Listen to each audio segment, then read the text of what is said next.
Good morning. I'm in Boulder, Colorado this morning at a company called Celestial Seasonings. I think this is their headquarters here.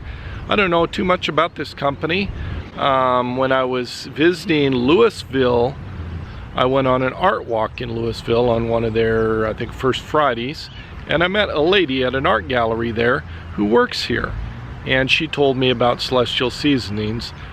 A few days later, I met with my client and friend Stephanie, and she mentioned that she wanted to come to Celestial Seasonings and go on a tour. So today, I've arranged to meet with Stephanie here at 9:30 in the morning for the 10 o'clock tour. That's the first tour of the morning. I'm not sure what all's involved in the tour, but I think it should be a fantastic experience. It is a gorgeous morning, and this is a beautiful location. Up, and there she is right now. There's Stephanie over there walking towards me. I think she just parked. So we're gonna get together and meet, and in about a half an hour we're gonna go into the tour. Good morning, how are you? Good, thanks. And yourself? Wonderful to see you again. Good to see you. Yeah. Stephanie tells me that they do not allow cameras during the tour of Celestial Seasonings, so it looks like I'm gonna be leaving my camera here. After I get done, I'll come back and give a little report. We're gonna head inside. I just finished the tea tour inside the Celestial Seasonings factory, and I went back to grab my camera out of the step van so that I can go back inside. There's a few places that I'm going to be able to capture some video, but they wouldn't allow me to take the camera actually on the tour inside of the factory. I will say the tour was really fun, really enjoyable. Part of it is I want to increase my knowledge about tea in general, so that when I'm serving it, not only do I know how to serve it, but I'm more familiar with the different kinds of tea and where they're made. This is the entryway back here to the main gift shop, and I'm going to go into the gift shop, just do a couple of shots, and then they have a big window that you can see out in the factory where the tour was.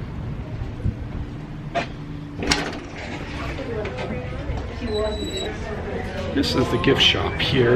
You can see all sorts of mugs and tea cups and different kinds of tea. They have boxes and boxes of teas. Cash register over here. If you're looking for best deals on tea, this is the place to go. This is the discount bin. You can get tea here for 75 cents for a box of tea. And they have some of the popular ones. I think Sleepy Time is one of their best sellers. This is a honey version.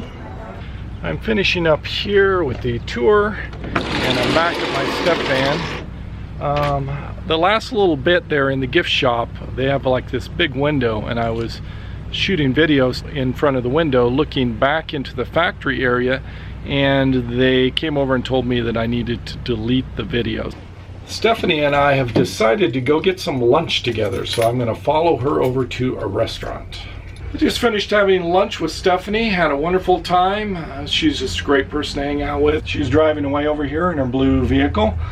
One of the things I've never mentioned in a downside to having a step van, at least the step van that I own, is the light switch.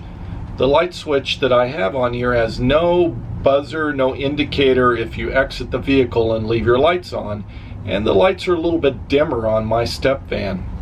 So as a result, there's probably been a dozen times where I've gotten out of the vehicle and gone inside a store or visiting a friend, and I've left the lights on. Thank goodness I have two very strong batteries in the step van, and I've come back and had no problem starting up the vehicle. But this is a trend that I think is dangerous, and I shouldn't continue.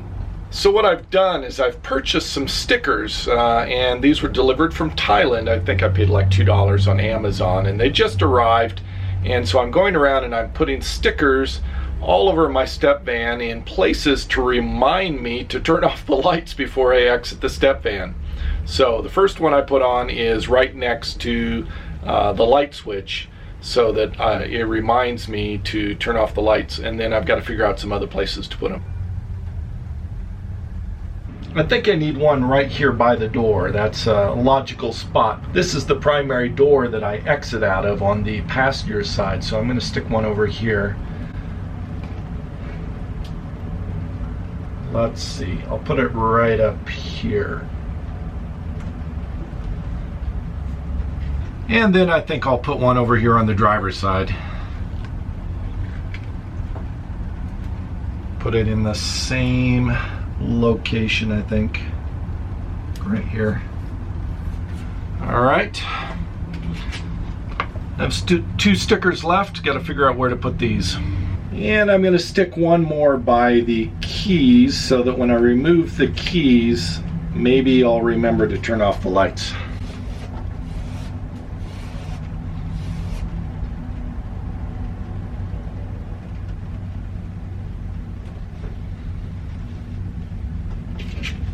Okay, one left over. I think I'll hold on to this one for a little while till I figure out where it needs to be placed.